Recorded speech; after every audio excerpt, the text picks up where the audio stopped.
He brings into existence whatever exists.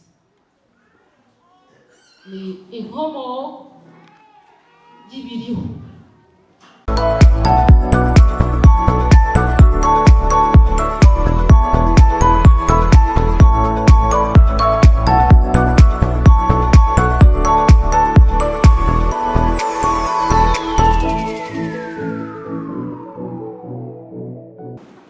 Haleluya.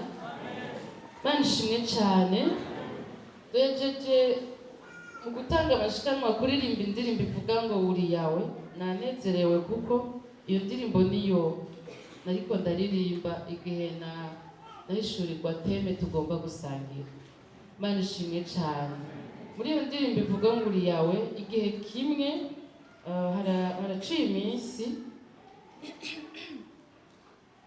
hari muri 2021 umwaka uheze itariki 13 z'ukwezi kwa kane, niho umutima wanje wanezererewe iryo jambo yawe. Numva ndasubiye kunezerwa yuko ndiko ndatazira Imana muri iryo jambo, mba ndiko ndavuga ibikomeye. Nariravye ahantu ndiko ndasanzurura ibyo sanzurura yuko muri iryo jambo yawe harimo ngo inkomoko y'ibiriho byose. Imana ishimwe cyane. Amen. Mu nsiguro yaryo nuko ngira ngo nohava ndabasomera icongereza nabi, mugabo ngo he who makes that which has been made. Canke naho, he brings into existence whatever exists. Ni inkomo y'ibiriho. Haleluya. Imana ishimwe cyane. Iyo ni yawe. Amen. Rero muri iyi minsi umwanya nariko ndatazira Imana gutyo muri iyo ndirimbo, numvise uburemerezi, numvamwo mbere yuko harimo ibintu nifuza gusangira namwe, kandi numva birajanye gose n'ico mpwemu yaramaze iminsi atubwira ko ngo Yesu agomba kwigwiza muri twebwe.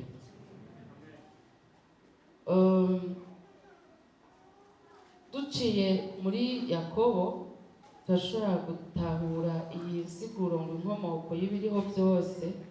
Yakobo mu gice caho ca mbere umurongo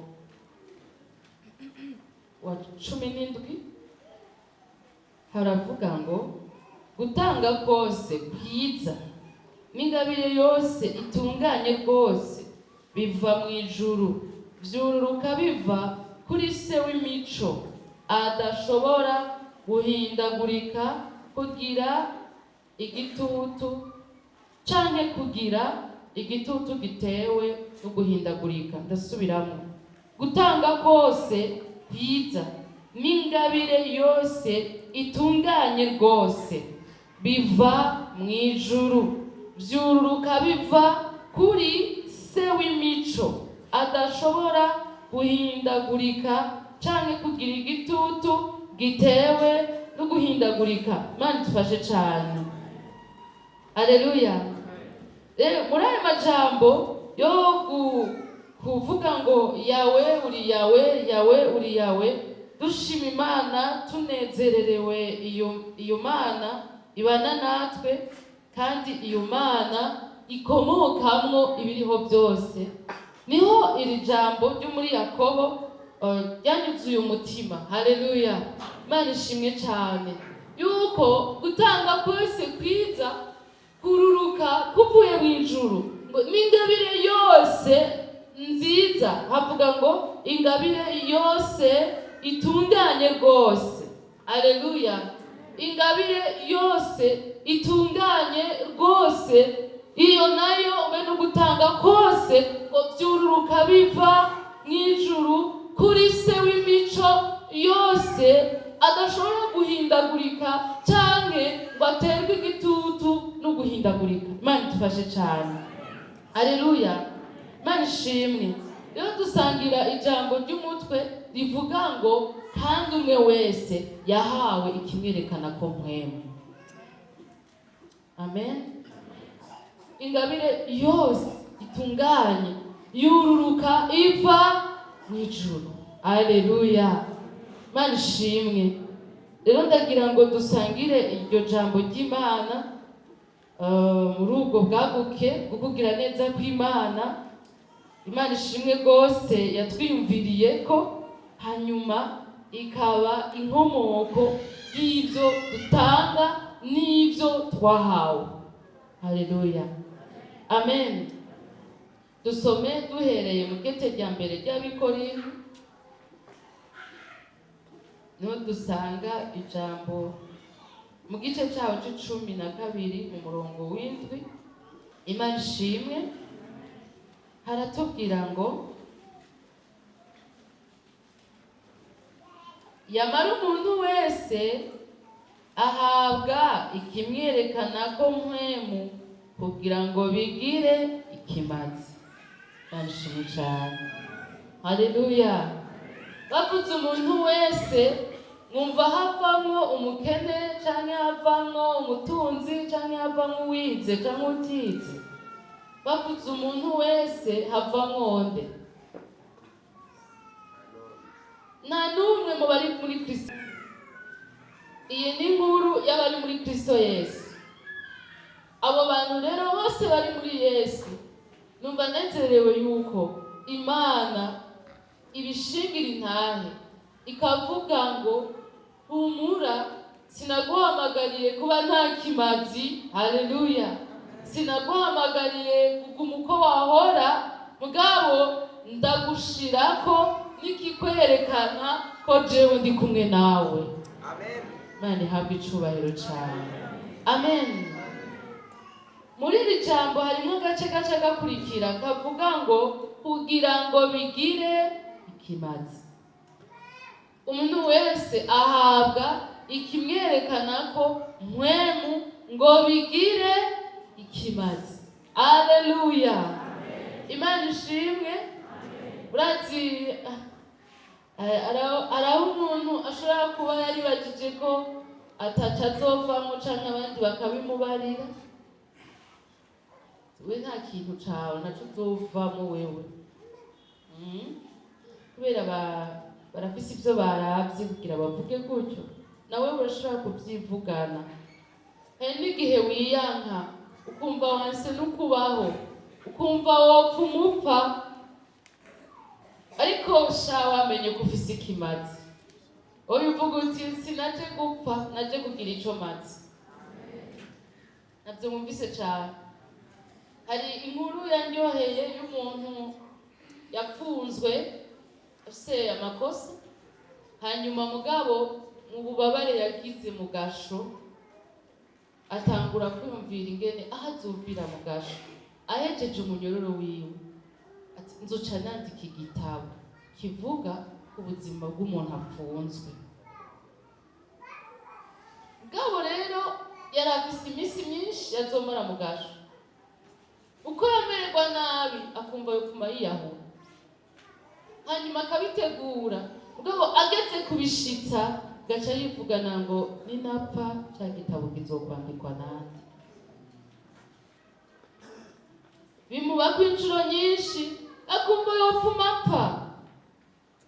Mugabo yabiteguye ageze kubishitsa agaca yibuka ca gitabo.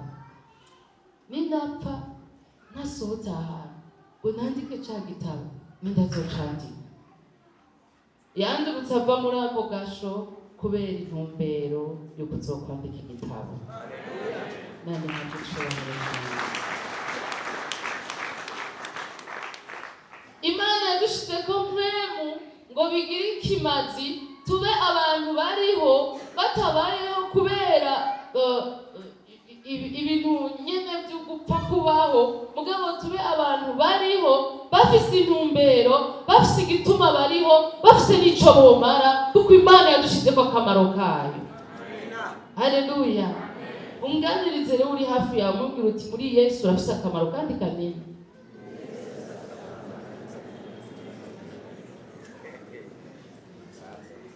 Ushobora guca winjira mu biharuro byawe, be nanje maziki, be nanje bimeze gute, ewe yemwe nihavuge n'abandi, jewe nibi cecekesha umwembu mbi, yubwira uti ibyo ni ibyawe. Yesu arakomeye, ashobora gukoresha n'amabuye n'umusi upfuye. Si kwa majeshi, si kwa silaha, ni kwa Roho Mtakatifu. Si kubw'inkomezi, si kubw'ububasha, ni kubw'amwemu yera. Si kubera ingene iwanyu mumeze neza, si kubera ingene usanganywe igihagararo gihambaye, si kubera ikindi, ni kubera uyo mwemu yera agushira kw'igiti. Amen. Nziza ariko baje. N'ubuntu bw'Imana budasanzwe, tuba twarihebuye. Ndeke uwo muprisoni mpagaze imbere yanyu n'imbere y'Imana. Inshuro nyinshi nariyumviriye ko gupfa bifise akamaro gusumba kubaho. Jewe uyu nyene inshuro nyinshi nariyumviriye ko gupfa sinigeze negura kuyahura, ariko inshuro nyinshi narumva umenga nogerageza ngatunganya isengesho rijanye no gusaba gupfa. Hanyuma mugabo niyumvira igituma ndavyiyumviriye, esanga mu tubazo tumwe umuntu abahuye natwo, ahumva umenga urabihiwe, ahumva umenga ibintu vyagenze ukuntu. Ariko izo nshuro zose ikintu canye kingarukana à la raison, canye kingarukana ku ciyumviro nyaco, nkagarukana ubwenge, kwari ukuvuga ngo ubundi nariho kuki, mbega ubundi hoho nari imbereyeho iki. Nkama nibuka ngo sinariho kugira ngo ivyo bitagenze neza bigende neza, sinariho kugira ngo ivyo vyambihiye biryohere, n'ubundi nariho ngo nshitse umugambi w'Imana ku buzima bwanjye. Ko uwo mugambi ugihari ndabaho.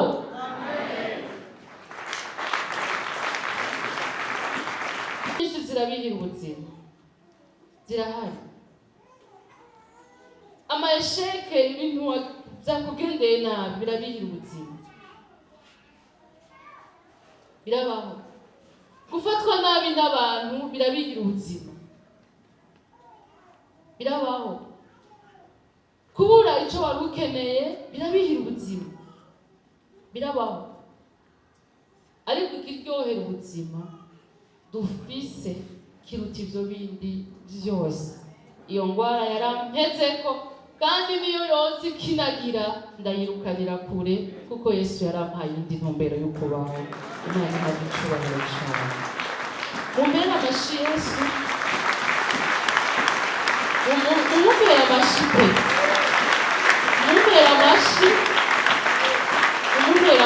arabibereye.